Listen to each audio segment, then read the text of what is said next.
I'm joined now in studio by Chuck Wielgus. He's the executive director of USA Swimming. Hi, Chuck.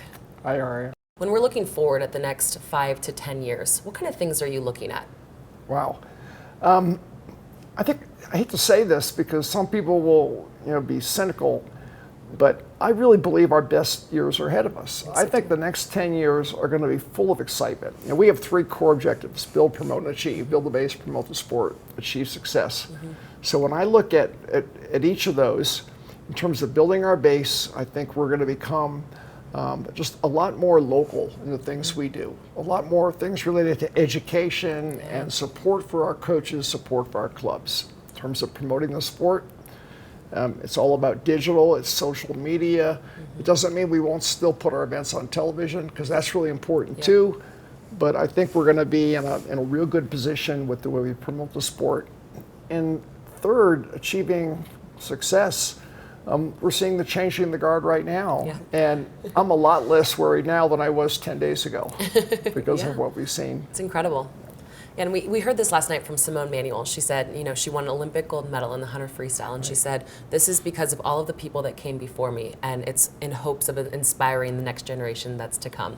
And you see that in this Olympic team. You see that in this Rio team, just the pride that they have, the wide eyes from the rookies, and just the seasoned veterans. I think it's incredible to see, and I think we're going to continue to see it.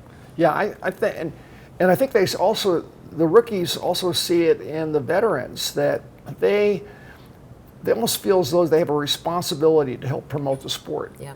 And in a lot of other governing bodies, in the relationship with their athletes, it's not that way at all. Yeah.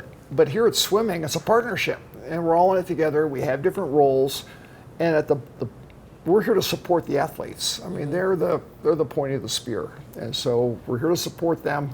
We're here to support the coaches. We're here to support the clubs, and that's only going to continue and get better in the years ahead. Now that the Rio Olympic Games are starting to come to a close in terms of the swimming portion of it, as we look forward to the next 5 or 10 years and we see all of the potential changes that could happen in this sport, we're looking at Simone Manuel and Leah Neal and the impact that they have had on USA Swimming. What does that look like from your chair? Oh my gosh. Diversity and inclusion is something that I think about it all the time. Yeah. And my colleagues across all sports are thinking about it too. In a way, we're all competing at the grassroots level to get kids involved. And the demographics of this country are changing so dramatically. And what happens when someone like Simone turns in the sort of performance she turned in at that particular moment in front of the audience that was out there, I mean, that is just going to be like rocket fuel. Yeah. And 9 and 10-year-old little African-American girls all across this country are going to be wanting to swim. And the challenge is going to be, where do they do it? Where do they go? And access is the big issue. Can they get to a pool? Are there good coaches there? Yeah.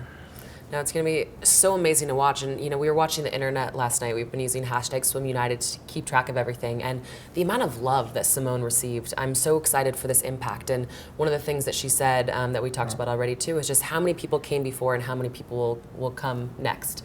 And just fueling this next generation, I think, is really profound. Yeah, she's a really smart kid. She goes to Stanford, right? Yeah. But she has just a way about her that is very comfortable, and people want to be around her. And I think the challenge for Simone is going to be managing it all, because she's going to school and she's not a professional athlete yet, and the requests that are going to come in to make appearances and to do media interviews and all of these things, I think are going to challenge her to really manage her time. Yeah, definitely. And I hope she's able to do that. I think, and that's the sort of thing that USA Swimming can help with. Exactly. We have staff here who can help kind of screen a lot of those things. So I think that's an important piece for her going forward. Yeah, exactly. And I think this is only the beginning of her swimming career, and I cannot wait to see what comes next. Yep. We've been keeping track of all of the action on social media using #SwimUnited. You can follow USA Swimming on Twitter, Instagram, and Facebook at usaswimming.org and on our YouTube channel. Be sure to check it out.